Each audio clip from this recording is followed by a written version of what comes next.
தமிழ்நாட்டு மக்கள் அனைவருக்கும் வணக்கம். 2026க்கான முதல் அறிவிப்பு டிஎன்பிஎஸ்சி வெளியிட்டாங்க. சொன்னபடி 2026 ஆனுவல் பேனல்ல வெளியிட்டு இருந்தாங்க. ஃபர்ஸ்ட் அறிவிப்பு நாங்க சொன்ன டேட்ல அறிவிப்போம் சொல்லிட்டு சொன்னாங்க. அதே மாதிரி செஞ்சிட்டாங்க. சோ இன்னைக்கு கம்பைன் டெக்னிக்கல் சர்வீஸ் நான் இன்டர்வியூ போஸ்டுக்கான அறிவிப்பு ஆனுவல் பேனல்ல சொன்னபடி இன்னைக்கு நோட்டிபிகேஷன் வந்துருச்சு. ரைட்டா? இதனால நமக்கு ஒரு விஷயம் கன்ஃபார்ம் ஆயிடுச்சு. அது என்ன அப்படின்னா 2026 ஆட்சி மாறிச்சே, எக்ஸாம் நடக்குமா நடக்காதா, நோட்டிபிகேஷன் வருமா வராதான்னு சொல்லிட்டு ஏகப்பட்ட கேள்விகள், ஏகப்பட்ட சர்ச்சை வந்து கிளம்புச்சு. அதுக்கு ஒரு முற்றுப்புள்ளி வந்துருச்சு. அதாவது 2026 இந்த அறிவிப்பு கம்பைன் டெக்னிக்கல் சர்வீஸ் அது என்னன்னு சொல்றேன். அந்த அறிவிப்பு வந்தனால நமக்கு ஒரு கன்ஃபார்ம் ஆயிடுச்சு. என்ன அப்படின்னா குரூப் 1 2026 நடக்கக்கூடிய குரூப் 1, குரூப் 2, குரூப் 4 இந்த 3 எக்ஸாமுமே சொன்ன டேட்ல நோட்டிபிகேஷன் வரும். அதே மாதிரி எக்ஸாமும் நடக்கும். அதனால இந்த வருஷம் வெறித்தனமா படிக்கக்கூடிய students, freshers, house wife, job chores எல்லாருமே, எக்ஸ்பீரியன்ஸ் ஸ்டூடெண்ட்ஸ் எல்லாருமே இன்னும் கொஞ்சம் வீரியத்தோட படிக்க ஆரம்பிச்சிருங்க. சொன்ன டேட்ல எக்ஸாம் நடக்க போகுது, சொன்ன டேட்ல நோட்டிபிகேஷன் வரப்போகுது. எப்படியாவது வெறித்தனமா ஹார்ட் ஒர்க் ஸ்மார்ட் ஒர்க் படிக்கக்கூடிய ஸ்டூடெண்ட்ஸ் இந்த வருஷம் எப்படியாவது எக்ஸாமை கிளியர் பண்ணி 2027 போஸ்டிங் வாங்குவது நிச்சயம். கடைசியா எல்லாமே கன்ஃபார்ம் ஆயிடுச்சு, ரூட் கிளியர் ஆயிடுச்சு. படிக்கிறது வெறித்தனமா நம்ம ஸ்டடி பிளான் போட்டு படிச்சுட்டு இருக்கோம். 2027 வரிசையா 3 எக்ஸாம் நடக்கதா போகுது. அதுக்கான சாட்சி இது இருக்கு. இப்ப வெளியிட்டது ஒரு சாட்சி. ரைட்டா? எல்லாரும் கரெக்டா இருக்கு. ஒரு விஷயம் தான், ஒரே ஒரு விஷயம் தான். அது என்ன? சிலபஸ்.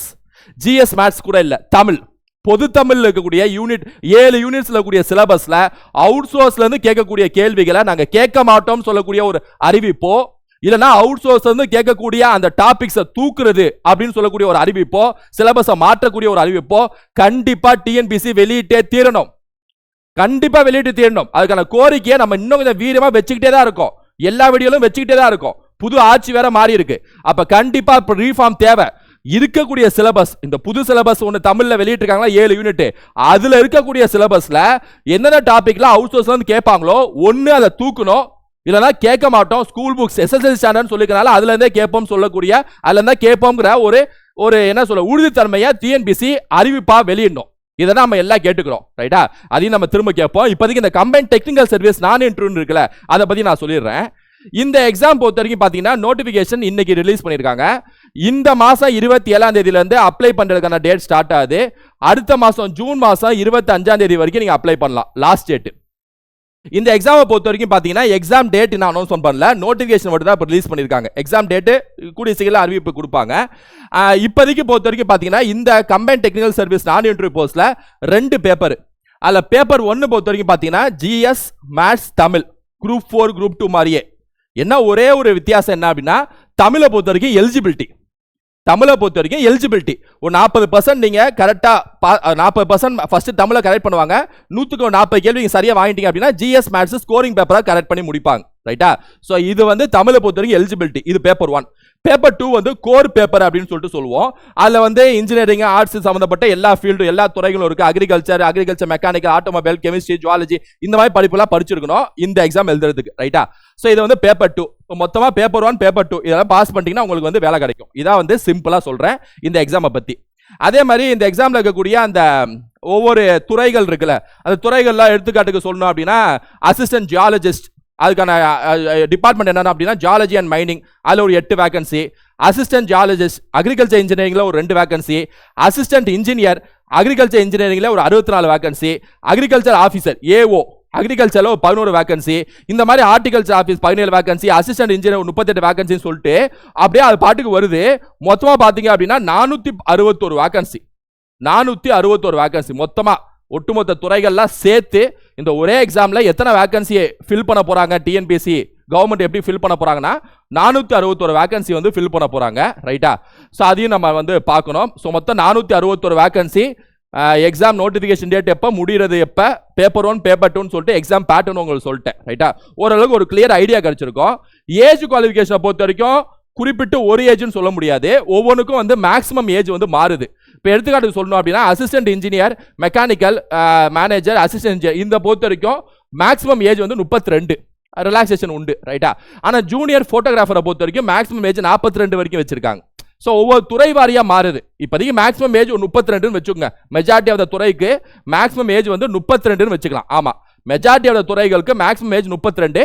அப்புறம் ஏஜ் ரிலாக்ஸேஷன் இதெல்லாம் வந்து நீங்க பாத்துக்கலாம் ரைட்டா. அதுக்கான PDF நான் நிப்பாட்டுறேன், நீங்க அப்படியே பாத்துக்கங்க ரைட்டா.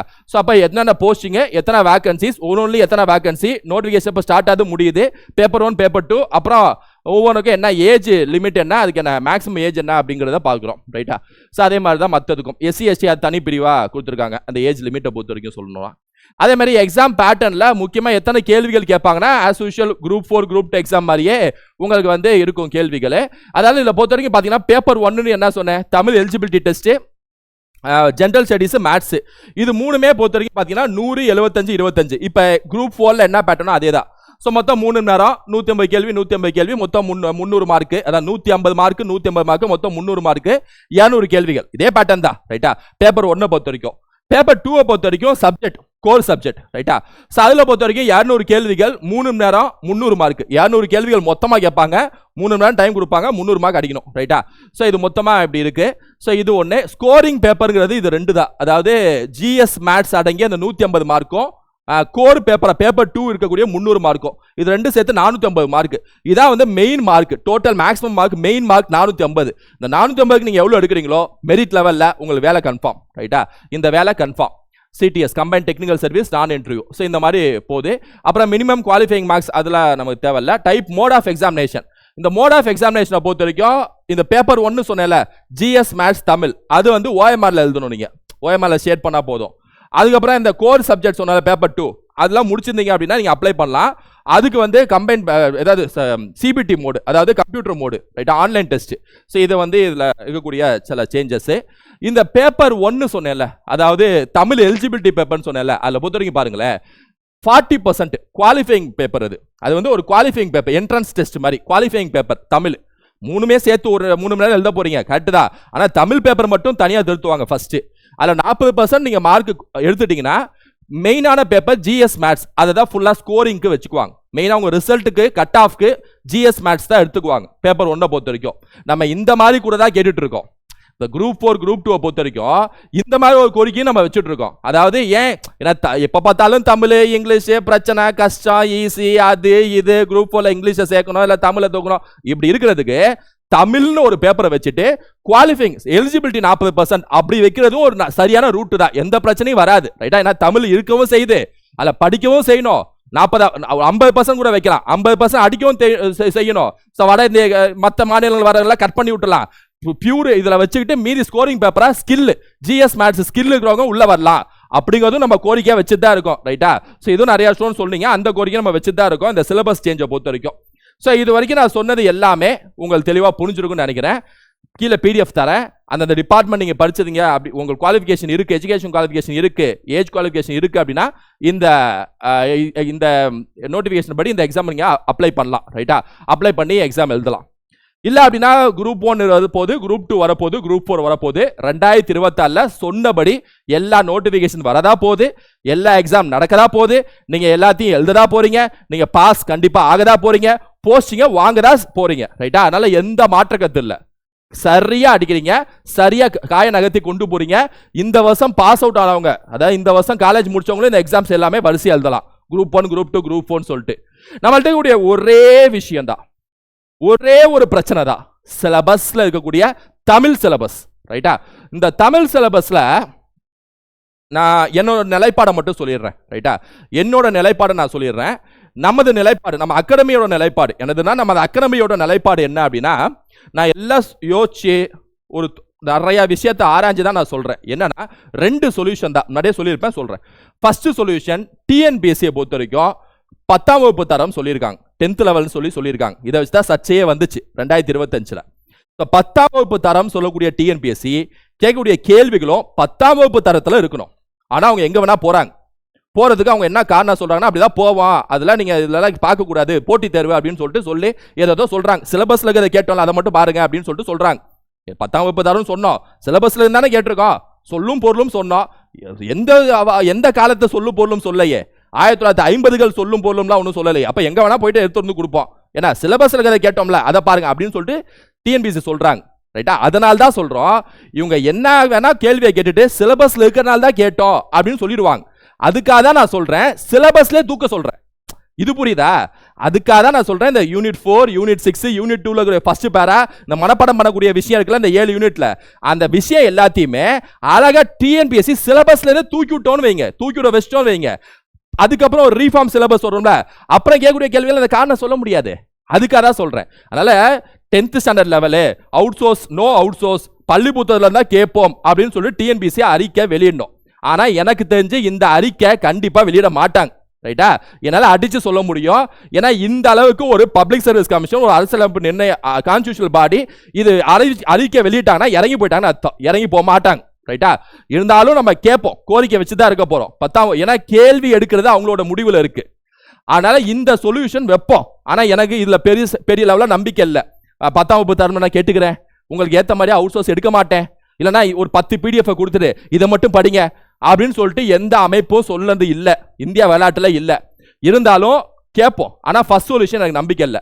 செகண்ட் சொல்யூஷனை பொறுத்த வரைக்கும் இந்த சிலபஸ்ல சின்ன சின்ன சேஞ்சஸ் பண்ணா போதும். மனப்பாடம் எங்கெங்கெல்லாம் பண்ணக்கூடிய விஷயங்கள் இருக்கோ, சொல்லும் பொருளும் கலைச்சொற்கள் இதுல எல்லாம் இல்லாதானே அவுட் சோர்ஸ் போக முடியும். அதை மட்டும் தூக்கிவிட்டா போதும். அதான் யூனிட் 2, 4, 6 இதை தான் நான் சொல்லிட்டே இருக்கேன். ரைட்டா? இதான் நமது நிலைப்பாடு. பழைய சிலபஸே போயிடலாம், பழைய சிலபஸ் எங்களுக்கு கொண்டு வர சொல்லுங்க, அதுக்கான கோரிக்கை வைங்க அப்படின்னு சொல்லிட்டு சில ஸ்டூடெண்ட்ஸ் கேட்டீங்க. ஆனா என்னோட நிலைப்பாடு என்ன அப்படின்னா, பழைய சிலபஸ் போயிட்டாங்க அப்படின்னா திரும்பவும் இமாலய சிலபஸா மாறிடும். திரும்பவும் ஒரு 30 புத்தகங்களை படிக்கிற மாதிரி இருக்கும். ஜிஎஸ் நம்ம அந்த அளவுக்கு கான்சன்ட்ரேட்டே பண்ண மாட்டோம். தமிழே விழுந்து விழுந்து படிக்கிறது அதிலே டைம் போயிடும். ஒரு 1.5 வருஷம் 1 வருஷம் எடுத்துடும். அது மட்டும் இல்லாமல் ஸ்கூல் புக்கு மாற வாய்ப்பு இருக்கு. அப்புறம் புதுசாகவும் அதை படிக்கணும். அவ்வளோ தடிமாடு சிலபஸா இருக்கக்கூடிய ஒரு சிலபஸ் தான் பழைய சிலபஸ். அதில் இலக்கணம் இலக்கியம்லாம் இருக்கிறதுனாலும் கூட அதுதான் இதுலயும் இருக்கு. அதை மட்டும் தான் வச்சுக்க சொல்றோம். ரைட்டா? அதனால பழைய சிலபஸ் மாற்றணும் அப்படின்னு சொல்லிட்டு நமது நிலைப்பாடு இல்லை. நம்ம நிலைப்பாடு இந்த 2ல ஏதாவது ஒன்று நடக்கணும். இவ்வளவுதான் நான் தெளிவா சொல்லிக்கிறேன். ரைட்டா? ஸோ அதனால மே 21 டேட் ஃபிக்ஸ் பண்ணியிருக்காங்க. ரைட்டா? அகாடமி ஸ்டூடெண்ட்ஸ்லாம் மே 21ஆம் தேதி ஒரு டேட் ஃபிக்ஸ் பண்ணியிருக்காங்க. இந்த ரீஃபார்மை பண்ணுங்க டிஎன்பிஎஸ்சி அப்படின்னு சொல்லிட்டு ட்ரெண்ட் பண்ணக்கூடிய ஒரு நாளை ஃபிக்ஸ் பண்ணியிருக்காங்க.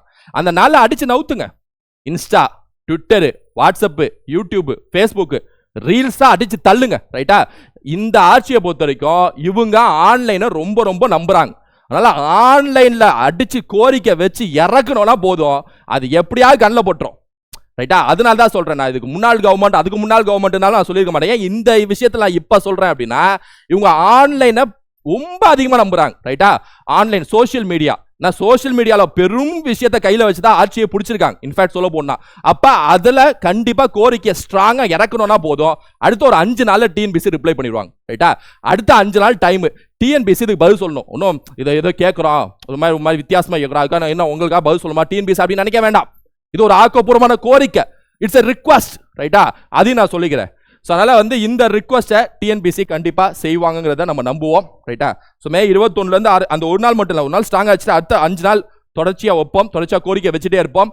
இதை தொடர்ச்சியாக போடுங்க, நிறையா செய்யுங்க. ஏன் அப்படின்னா இது என்னத்தை இது கோரிக்கை வச்சு என்னத்தை படிக்க முடியாது, அதான் உண்மை.